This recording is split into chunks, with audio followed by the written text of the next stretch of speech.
Welcome back to another episode of the Property Management Show, where we deep dive into the world of property management and entrepreneurship. Your hosts are Marie Tepman and Brittany Jones with 4.5 Marketing Agency. Since 2012, 4.5 has helped hundreds of property managers get more owner leads through digital marketing. Whether you need help with a website, SEO, social media, video, content, pay-per-click advertising, even online reputation. You name it, we can help you. Visit 4andhalf.com to learn more and start growing your property management business today. That's FOURANDHALF.com. Today's special guest is Byron Thompson from Monument Real Estate in Cleveland, Ohio. Byron, I think it's your first time on the show, right? So a big welcome to you. Thank you very much, Marie and Brittany. I am very honored to be here. I appreciate it. Yeah, and when we met you in person at, I think, Broker Owner, was it? Yeah. Yeah. You were talking to us about how you've been a listener to the podcast, and we're so excited to have you on, not the listener side, but the guest side. Mm-hmm. Yeah, this is a cool chair to be in because usually I'm just, on my couch on the laptop listening and soaking up all the information from your podcast. So this is the different chair to be in, but it's cool. I like it. Appreciate it. Yeah, and you're actually here to give us information that I don't think we've covered in the past on our show. And, for our guests to get a bit more context about you, can you talk a bit more about your company and kind of like the market that you found yourself in property management? Of course. I own and operate Monument Real Estate Management. We are based out of Cleveland, Ohio. We manage properties. The bulk of the portfolio is in Cleveland, but also in Columbus as well. And we have recently expanded into the Carolinas. So we are always growing, always looking at opportunities. And the uniqueness about Cleveland is what we have coined, or I've coined, as the urban market, which has some different variables than other markets in other management cities.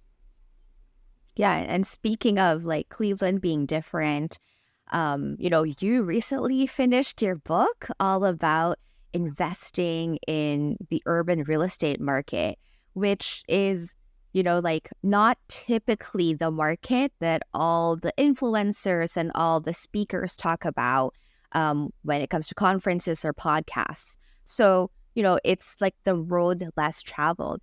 Can you share a bit more about how you found yourself in that niche? Absolutely.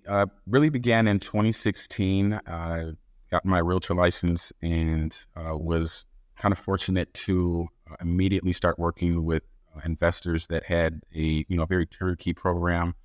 They had done a lot of work in other cities in the country, and they came to Cleveland. And so while I was working with them as their realtor, and they were buying 15, 20, 30 houses a month, it just really grew my education, not only in real estate, but then they asked me to do property management, which I first said no way. But then they persuade me. So then that's how we really started Monument and grew it and learned about the differences in, a city like Cleveland, which, again, the urban market we've defined in 3 different factors. One is just the overall economic condition of the city. Unfortunately, it is, poor, tend to be a poor city. Crime rates, housing, employment, those things are usually, crime is higher, but all those other ones are lower. So you often find that is one factor. Deferred maintenance of the asset, which means that these homes are older. Sometimes they're 60, 70, sometimes 100 years old. And then also just the heavy government compliance that comes with management in these cities.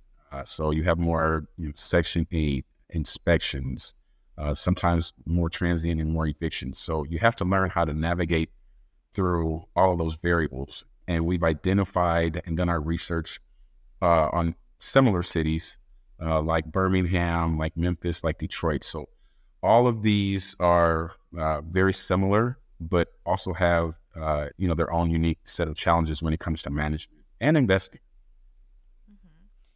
Yeah. And, like it's really interesting how very specifically you defined an urban real estate market in the book.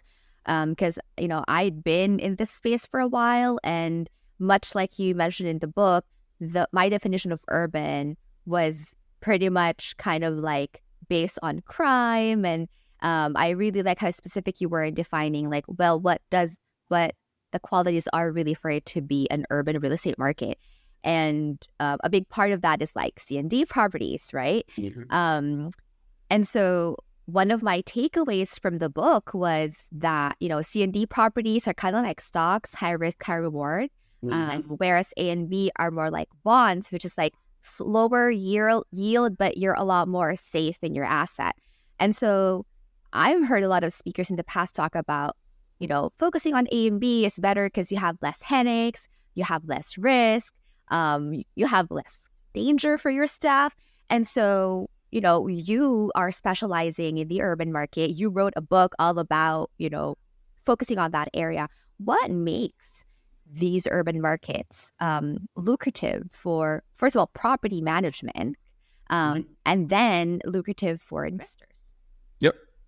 It's a great question. So for property management, it's just the overall number and it's the volume, because these markets tend to be, heavily impacted by investors, and most of them will be out of state or even out of the country. So, investors, obviously, some of them have the appetite for high risk, high reward. It's it's a very heavy cash flow and cash positive investment.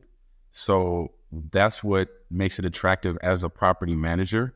If you can grow that volume and have that reputation to gain the trust of the investor because of the risk. And again, investors like it because a lot of times, just the ROI is, unmeasured by other cities. So they'll come from literally all over the world. And our job as property managers is to obviously manage the asset and make sure that they're getting their returns. But what I found is it also is our job to educate them, because a lot of times, it'll look, everything that shines isn't gold.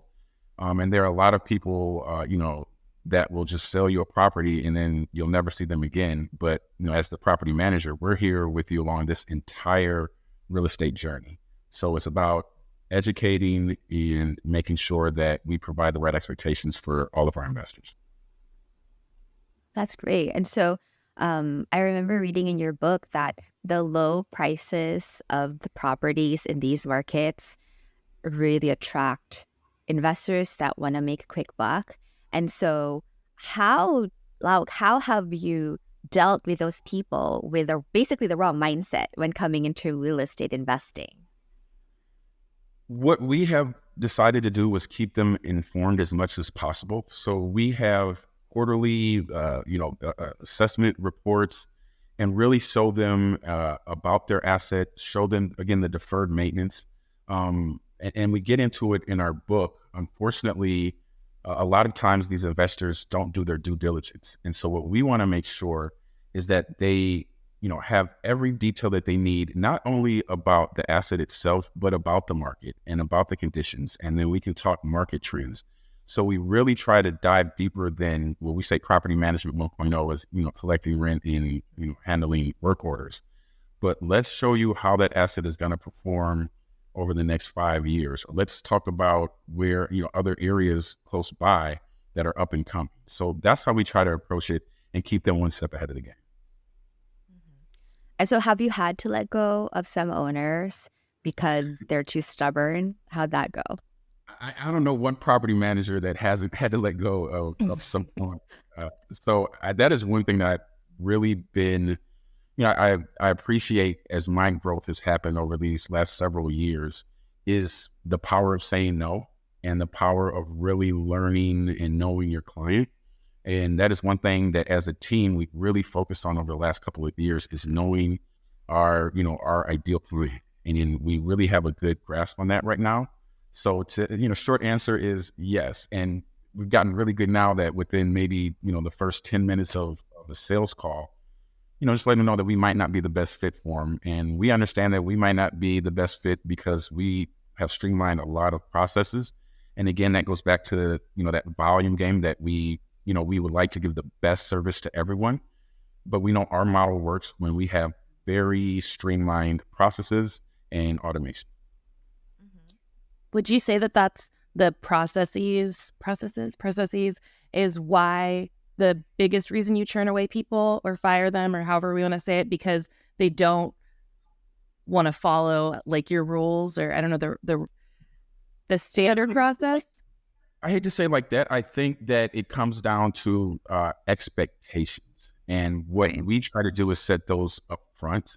Not too long ago, we just onboarded a larger portfolio, and we definitely understand that, every client wants to feel like a VIP client, but we had a very detailed onboarding process, which is very critical, just to set expectations and say, hey, this is how this works. And then we move on to this step. And we really don't like to deviate that because we are the professionals here and we do trust the processes that we've had for a long time, and just make sure that they were aligned with that. And it was very successful, but I don't think it would have been successful because you could tell on those first couple of phone calls, it's like, okay, let's align with expectations first, and then everything will be much smoother. So after that, it really isn't a problem. Yeah, I really like the way you put that. So out of curiosity, do you typically find that by the time an investor or urban market property owner reaches out to you, they've already acquired the property, or they're jumping from a not so nice existing relationship? Yep, you really get a mix of everything. And again, I appreciate both because it gives me a chance. And I still take most of the sales calls just because I love to hear from all these investors in different places that they're coming from.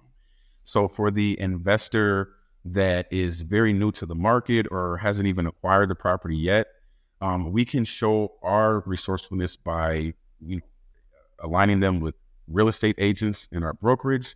We can have them talk to different people. So we really want to educate them first about the market, not necessarily the asset.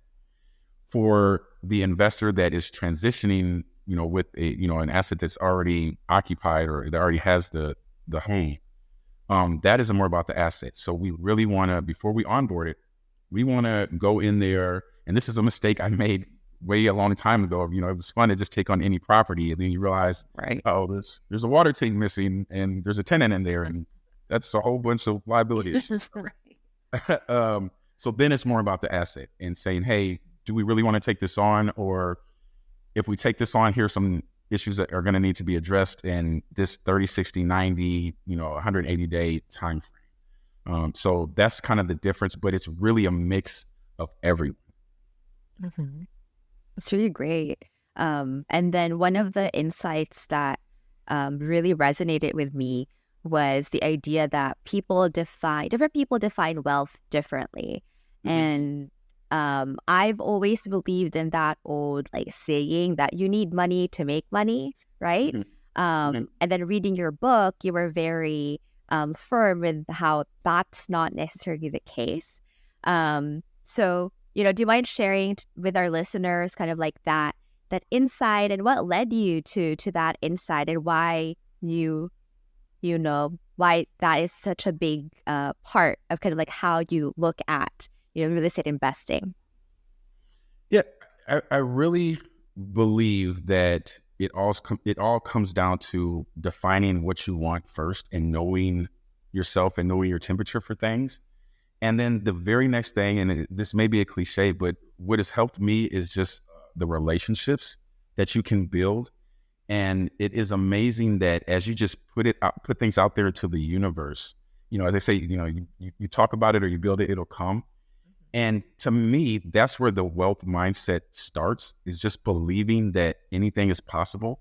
And after a few times because trust me, there have been times when I'm like, wow, I actually did that, or it actually worked out. And it would never have happened if I didn't speak it into existence, and then align myself with the right people and have the right team, and always trying to do the right things for other people first. to where things will fall in your lap or opportunities will present themselves that, again, don't necessarily mean that you have to cut a check for. And I'm a big believer in sweat equity also, and saying, hey, how can I help you? And knowing that, that karma will come right back to me. And that's been kind of my secret sauce for, that mindset and for gaining success. Yeah, I mean, speaking of things just working out, like if any of our listeners want to pick up Byron's book, so it's called Your Guide to Investing in the Urban Real Estate Market. So he shares how he and his wife jumped in headfirst into real estate full time with a newborn daughter, was it? She was like worked out. Even worse. She was pregnant at the time. So imagine telling your pregnant wife, hey, honey, I quit my job and no benefits. We're just going to, liquidate our 401ks and everything's going to be great. We're going to ride off into the sunset. And Right. literally the very first 2 months of us buying our first real estate property, we had a $10,000 issue. And, boy. so it was like the worst time. So, imagine, the dinner conversations at that time. But she was Pregnant wife. with a pregnant wife. Yeah, it was, again, don't follow everything I do. But it worked out for the best because, I had her support and we had a lot of faith. And again, we had relationships built and we worked hard. Things happened because we did put the work in. So by the grace of God, we're here. So Yeah. And, it's really wonderful, kind of not just reading the book for the insights, but also kind of getting to know like you and your journey. What made you decide to write this book? Oh, it was just a culmination of all of the pain points, the triumphs of just real estate in general. So owning our own portfolio and making so many mistakes there and finding a lot of success there, working with people literally, again, from all over the world and seeing where they make mistakes and seeing where you can help them, working with contractors, working with, tenants and learning their lifestyles and judges and magistrates and bailiffs. And so I was literally going to go crazy if I didn't get this all out. So I never really set out to say, hey, I want to write a book. But once I started the process and I really started taking it seriously, from the jump, meaning that I literally read a book on how to write a book and then followed the processes of reading different books on, this industry subject. And what I really, I guess, came to was that I could help a lot of these people. I could help educate, and I could be a small piece of the puzzle of their success in their real estate journey. And that was fulfilling enough for me to continue on and push through to complete the book. Yeah, and I know that you wrote the book to be read by like would-be investors, right? Yeah. Or maybe existing investors who may not really understand what they're getting into. But I felt like there was still value for property managers who may be thinking of expanding into the urban market. And so do you have any additional advice to like maybe property managers or business owners listening about the urban market? Absolutely. And it goes back to what we were talking about before. And this is just kudos to it's continuous education. I think one of the best things that I decided to do just very recently was join NARPM. And you can only grow when you're around industry leaders like yourself. So that is a point that I've made to really be vested in education in our craft. And what I've learned is that everybody knows you have to get the right people on the team, but automation is definitely key, especially when you have so many variables in the urban market. You need to have, some type of narrow pathway so that things don't go awry. So it's just continuous education in your craft, forever. And would you have any kind of guidelines for property management companies who may not be a good fit for the urban market? Because like you said, ideal client. Perfectly. I think for property managers, it's important to, again, what they teach you, it's more important for revenue per door and not just volume of door. So if you can maximize the profitability per door and know which door works and also make it more efficient, what I've come to learn is that is 10 times more effective than just saying, well, hey, I manage 1,000 properties. Okay, well, how are we making money for property managers? Because that's what we're here to do. How are we doing that, and how are we giving the best service not only to our owners but also to our tenants? So if that's kind of the the trifecta, if you will, is revenue per door and service to owners and tenants, that would be my main giveaway to any property management, especially in the urban market. That's great. And so if there are any listeners who may want to reach out to you for questions, advice, or they want to pick up your book, you want to give them some details? Yeah, sure. It's same. I didn't know if you were going to say this, but this is what the book looks like. I had it ready, but it's on our website at www.monumentmgt.com. It's also available on Amazon now as well. So we are really excited just to get the information out, and again, help new investors, old investors, anyone that is considering coming into these very niche markets. We want to set them up for success, and we definitely believe that this book, captured that. That's great. By the way, I read the book not knowing that what the intro was going to be, and I happened to be eating. No, that is probably Trigger warnings. Not trigger warning. Do not be eating when you start reading the book. So, one of my all-time favorite movies is Saving Private Ryan, and we know how that movie just starts out really raw and gritty, and so that is inspiration. Yeah. So, but it's really me, and I wanted to give the readers just a flavor of my personality, because why wouldn't it? Yeah, and awesome. It also paints a really good picture of what property management is, especially if you're like not, you don't really have an idea of like what you're doing. It's not for the faint of heart. And I've seen a lot of property managers come and go. I've seen a lot of mom and pops, and it was just my will to overcome so many obstacles that kept us here and kept me trying to learn and evolve.